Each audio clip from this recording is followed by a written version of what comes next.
ప్రభునందు ప్రేమైన వాళ్ళకు ప్రభువైన యేసుక్రీస్తు నామములో మీ అందరికీ శుభాభివందనములు. ఈ ఉదయకాలంలో కల్వరి కృపా సమేతకు మిమ్మల్ని ఆహ్వానించుచున్నాను.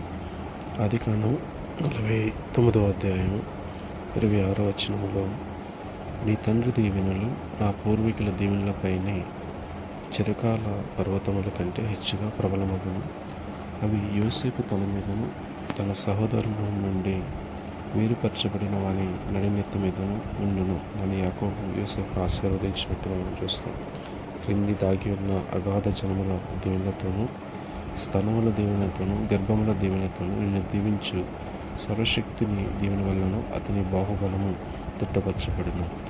ఈ విధంగా యోసేపును ఆశీర్వదించినట్లుగా మన దేవుడు ఈ నూతన సంవత్సరంలో నూతనమైన ఆశీర్వాదాలతో, మెండైన దీవెనలతో మనల్ని ఆశీర్వదించాలని మన తండ్రి అయిన దేవుని మనం కోరుకుందాం. ఆమేన్.